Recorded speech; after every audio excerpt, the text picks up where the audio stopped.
first ever motion-played photographic sequences, or movies as they have been nicknamed, were developed by Thomas Alva Edison and one of his engineers, the brilliant William Kennedy Laurie Dickson. Edison was to fund his head engineer, Dickson, in the development of a photo sequence capture camera. Dickson, developing and adapting elements from all other moving capturing devices and knowledge, developed a film camera known as the kinetograph in 1890. A year later, he developed the kinetoscope, a large device to view the motion-captured images. During the same period, two French brothers were working on their own film capturing and projection device. This device, the cinematograph, was to bring about the dawn of modern cinema, and it was the Lumiere brothers who were the inventors. It was in 1895, on the 28th of December, that one of the most famous film screenings in film history took place. It was held at the Grand Café in Paris, and customers paid 1 franc for the screening of 10 short Lumiere films. It was in 1908 a young D.W. Griffith made his first movie, The Adventures of Dolly. Still in the period of silent film production, its narrative structure and editing were to set the way for Griffith's coming skill with filmmaking. He was to develop filmic techniques and codes that brought in-depth narrative storytelling to cinema.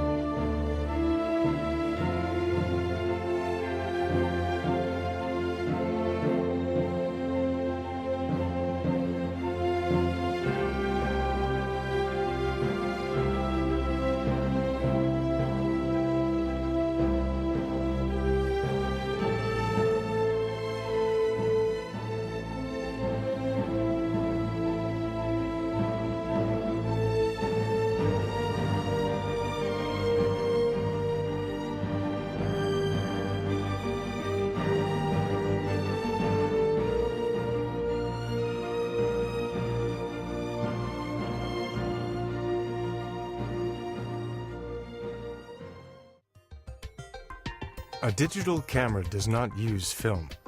Instead, it has an electronic sensor or chip behind the lens. The sensor is made up of millions of tiny picture elements, or pixels for short. When light enters the camera, it hits the pixels and creates individual electronic charges. These charges are measured and converted into digital data that represent the image.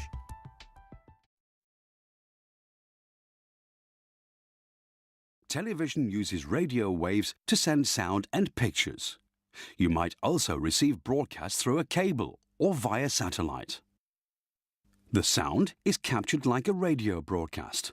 For the pictures, a TV camera scans down the image in a series of lines that are recorded many times per second and converted into electrical signals. Analog picture signals are sent as varying waves. Modern digital broadcasting sends signals in a coded form that allows many more programs to be broadcast in the same amount of bandwidth.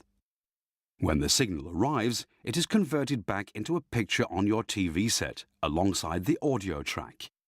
In older TVs, the video signal sends a beam of electrons down a cathode ray tube to the screen. Electromagnets move the beam from side to side to reproduce the lines that were originally scanned by the camera. As the lines change, a moving image is created.